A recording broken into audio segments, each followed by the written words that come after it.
Hello, so welcome to my new channel. This is my second channel called Vegan Offering.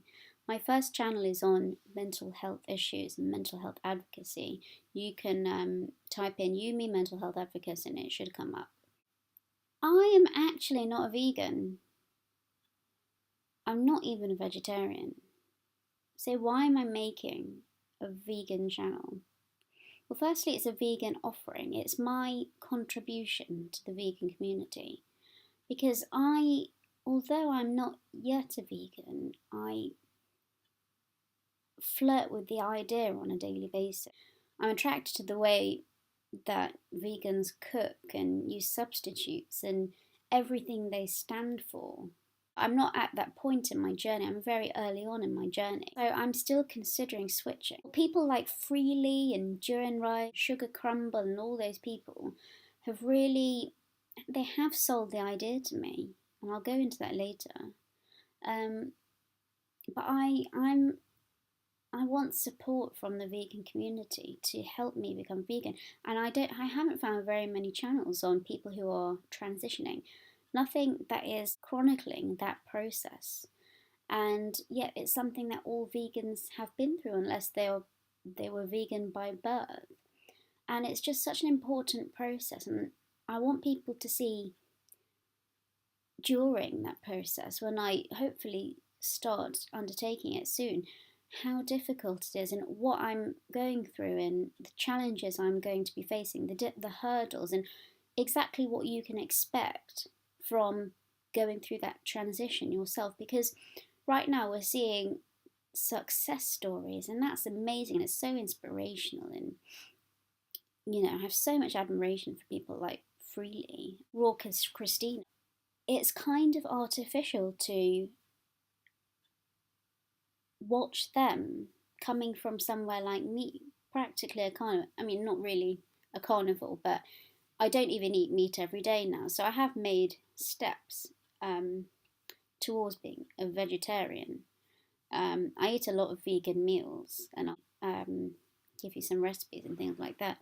But, there's nothing consistent and I can't yet call myself a vegetarian. And I just thought, from a purely intellectual stance, it would be quite interesting to chronicle the progression that I will hopefully be making. The reason why they have achieved this is because they have the willpower and the inclination to do so. And how long am I going to go without possessing that willpower? There's only so much you can be told. I can have all the tips. All the tips are out there. There's so much information out there among the vegan community.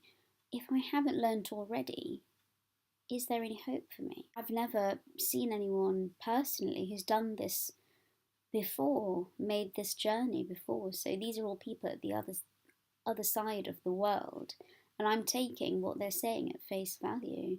But I do trust what they're saying. So firstly, why do I want to become a vegan? Mainly for ethical reasons. I have a cat and a dog. How can I care and love these animals who live with me?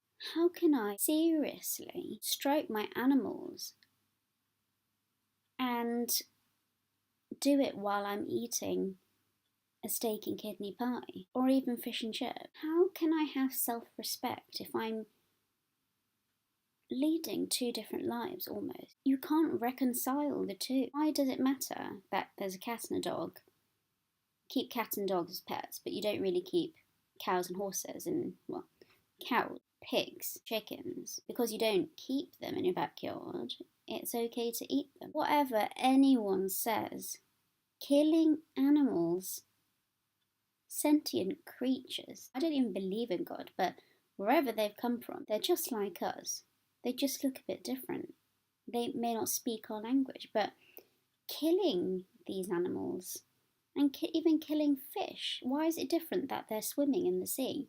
They are that much more far removed from us, but why do we have this proportionate lack of empathy between, we have more empathy between animals than we do with fish, and that is not logical to me either. I find it really hypocritical, vegetarians that eat fish, or people who don't want to eat meat but want to eat fish because they obviously think that it's better in some way, more okay. Anyway, I won't diss these people because at least they're not eating meat, whereas I'm still eating meat. You want to be that person who condones the death of another living creature. So I'm also really interested in veganism because apart from the moral grounds, which I did look into, I came across all these other benefits from being on a plant-based diet.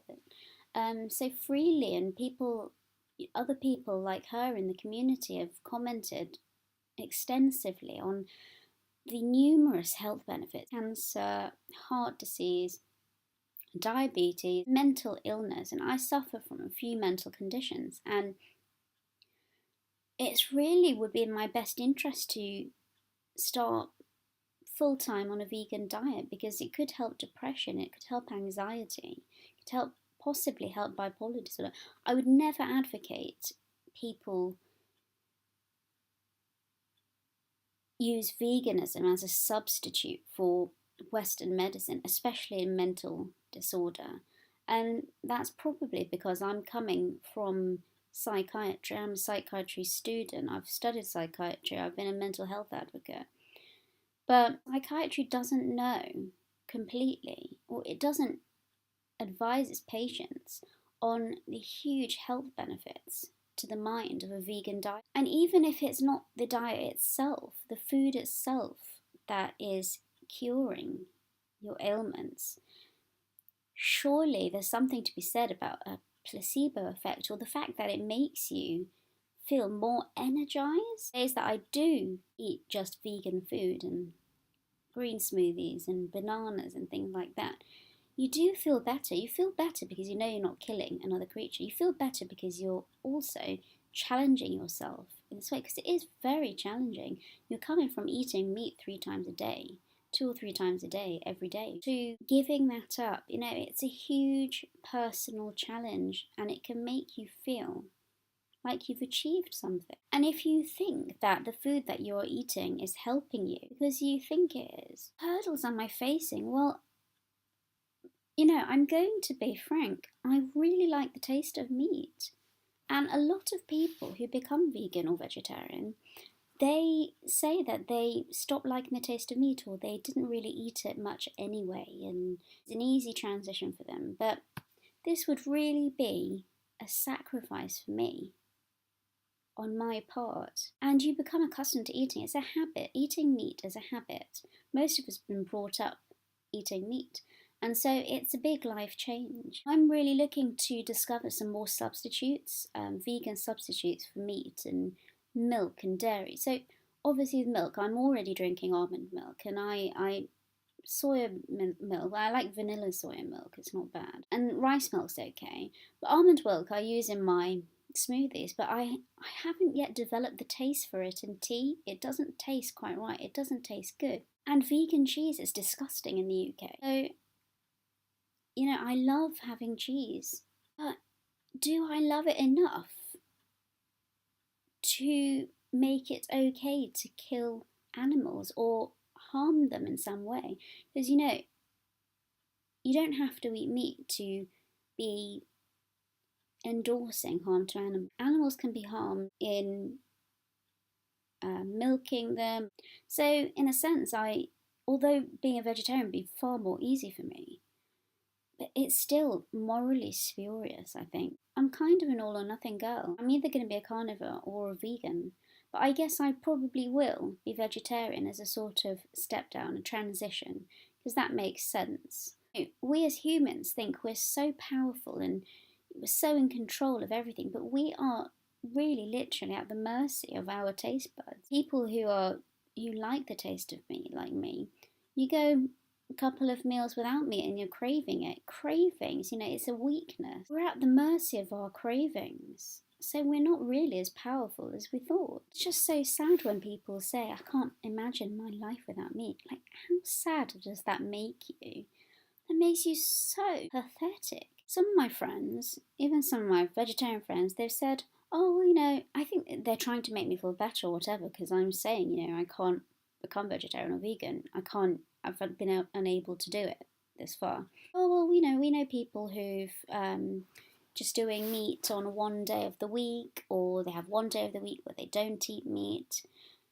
And I guess proportionately, that would obviously appear to be reducing harm to animals, that much. Every little thing makes a difference. But like I said, I'm all or nothing, and it just seems so perverse to me that you want to help these animals, but you're going to eat them one day of the week or 6 days of the week. Just if you really care about animals, just don't eat the meat in the first place. You're almost a hypocrite because you're making this gesture, giving up meat for one day. Look at me, look how moral I am. But then you're still doing it other times. It's like being a part-time... you can't be a part-time vegan. You can be a part-time someone who doesn't eat meat for half the week. But that doesn't make you a vegan or a vegetarian. So well-meaning, stress me. Well, we know people who only eat meat on special occasions, usually Christmas or Thanksgiving. And I just find that completely perverse. If you've gone the whole year not eating meat, why give in that one day? It's a special day. It's a holy day, if you're religious. How can you indulge like that? Eat an animal on that one day? Don't you feel like a failure because you've managed not to do it for the rest of the year? So that's really not for me. A Christmas tradition, it's essentially a tradition based on murdering an animal for that one day. And that's just, that to me is like more sick than not being vegan at all. And how can you take yourself seriously if you're doing something like that? So why am I finding it so difficult? I feel like a failure because I've not been able to do it yet. And I've been researching this diet and looking at all these, Brianna Jackfruitson and Ravana and Christina and Durin Rider and Freely for so long. How can they do it? How can other people do it? And why am I so behind? Why am I unable to do it? Why am I so weak-willed? I feel like a failure because, not on a kind of, I feel really crap about myself, but I am literally a failure. I've literally failed to be a vegan.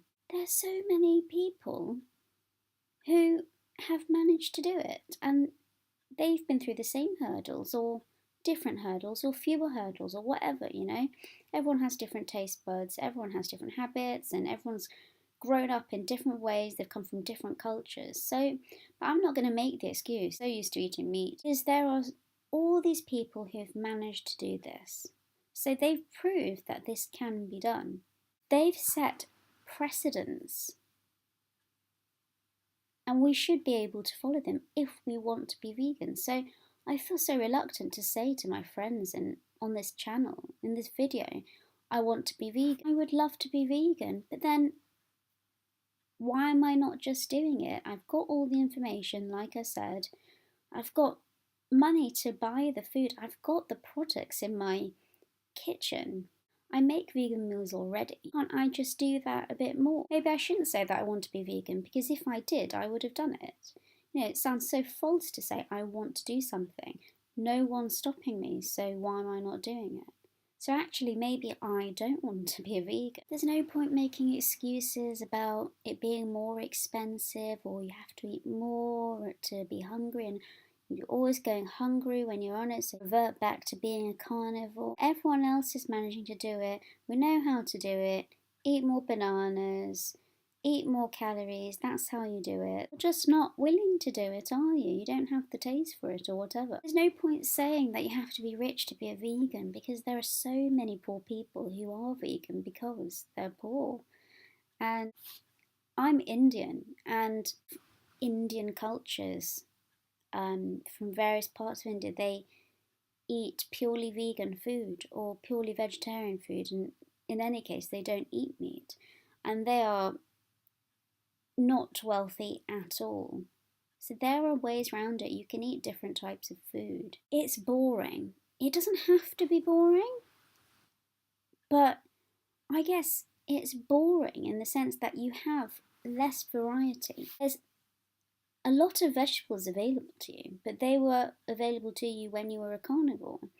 So cutting out meat, people think that it's making a huge difference because you're cutting out beef, chicken, duck, various types of pig, and God knows what other things you like to eat. Dog, horse. In that sense, you are pursuing a more restricted diet, but it seems to me that people who become vegetarians and vegans, they become so much more creative in what they're eating, and there are substitutes, but you turn to all these different types of vegetables and different ways of cooking vegetables.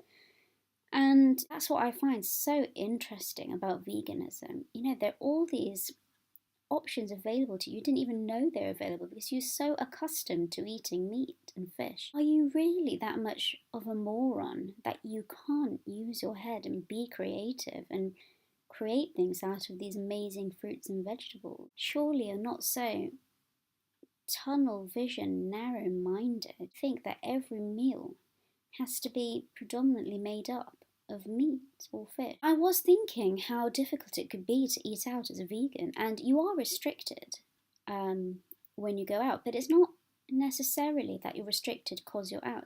You're restricted because you have restricted yourself. You've restricted your diet considerably. There's no dairy, there's no meat. So you've taken that on yourself. So I find it annoying when vegetarians and vegans were going out and they're, oh, can't go here because of this. I suppose you can't be. There's no such thing as a fussy vegan. Well, I stand to be corrected. You do have to be flexible. You have to be a flexible person, I think, to be a vegan. You have to look at the menu. You have to be creative. You have to think, right, they've got all... Because I was watching Tanny Raw. She's wonderful. And, she's a fully raw vegan. And she says she goes to restaurants and she looks at what's on the menu, what's being served with other things, other meat dishes. And she's asking for those vegetables to be put in one big raw meal with salad and all that. So she sees asparagus and red peppers with something else that are not in the salad. And she asks, can they be included? And you have to rely on the sort of goodwill of your waitress or waiter, because often they can be kind of difficult the best of times. So your life can become a bit of a problem when you are vegan. But surely it's worth it. I worry about becoming a vegan for a few months, like some people do, and then they make whatever excuse up and stop their diet and go back to normal. Because I'm kind of an all or nothing person, like I said, and I would feel like a failure if I stopped. I feel really bad, with good reason, but I'd feel like it was a bit of a waste that I'd sacrificed eating meat and fish and dairy products for however many months. And all that time I could have been eating normally. It's like us meat eaters feel almost sentimental about eating meat. And that in itself is such a really sick tendency that you feel sentimental about condoning the killing of another living creature. Yes, I think in this day and age, there are so many documentaries, there's so much information on how these animals are being slaughtered for dairy products and for meat products. And I feel like there's less excuse for us in my generation, I'm 30, than there were in our parents' generation, because they didn't necessarily know the ins and outs of these things. And now the only reason we may not know is because we are so willing to be blind, but often these things are thrust in our faces and we know what's going on. So what type of person does that make us, knowing how these animals are killed, what pain they're going through? What kind of a person does that make us to be okay with that? We're nothing short of psychopathic, in my view. We associate ourselves from what these animals are going through so much. We're so willing to be able to stomach our food because we like the taste or whatever. We're so willing to dissociate ourselves from that experience, from watching these images. It makes me think, what else are you willing to cover up, to turn a blind eye to in society. You know, what horrible acts in society, you know, someone being beaten up on the street maybe. Or, you know, being abused by your partner. You turn a blind eye to that as well. It's a way of coping, and logistically, that makes a lot of sense that you would put up with an abusive partner, but surely eating meat is not that bad. It's not comparable. No one's making you eat meat apart from yourself. No one else cares. Your friends don't care. They don't give two hoots. Your partner might care. I can see why that might get a bit problematic. And I became vegetarian. I couldn't become vegan. I became vegetarian for about a week. I wasn't even craving meat, but I just felt, like I said before, I felt so sentimental about it. And I thought, oh, I'm never going to eat meat again for the rest of my life. And I felt quite like nostalgic and kind of in mourning. And it's just so sad and pathetic to be in mourning about not being able to kill an animal.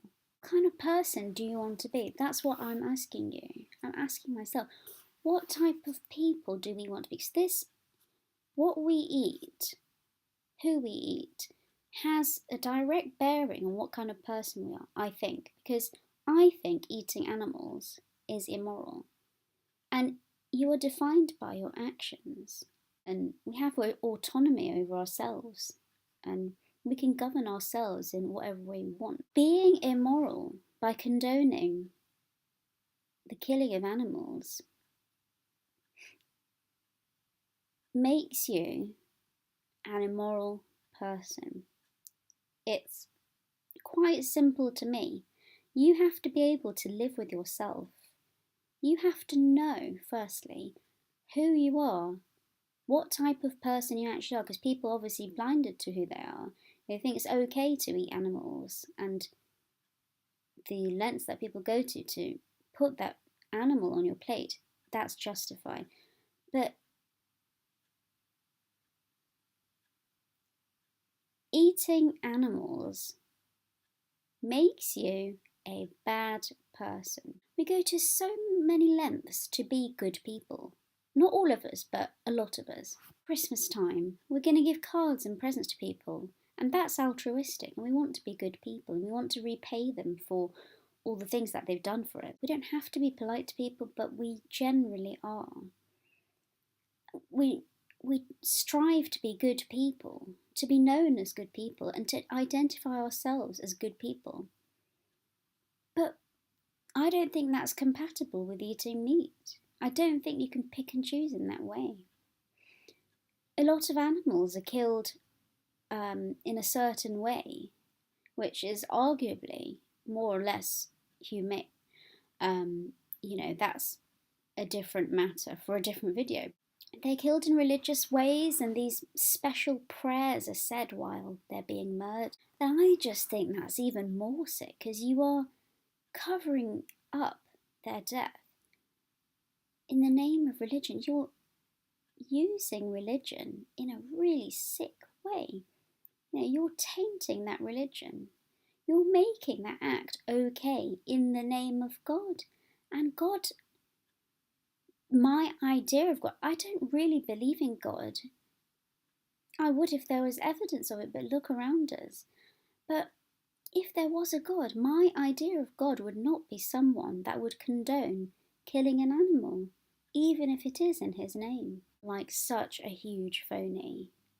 I'm starting this vegan channel because I'm infatuated with veganism. I think it's tasty, interesting, creative, and there are all these benefits to it, and I'm just so fascinated by it. But I'm not putting my name to it yet. I want to be a better person. I want people to see my vegan recipes. I've got so many now, and they are so delicious. I want to help other vegans, really, even if I can't be one myself. But how long can I go like this?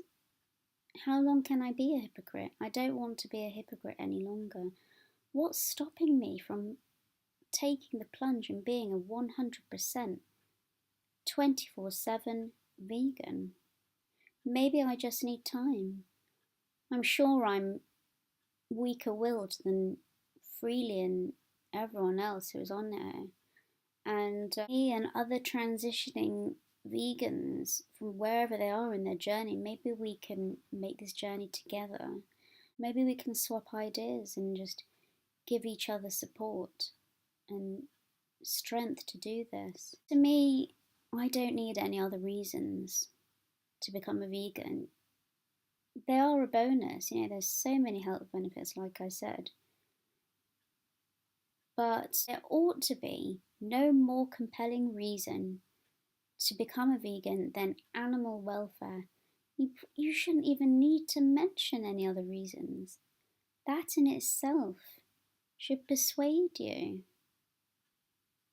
to change what you eat, to change your life, and to change the human being that you are so that you can live with yourself.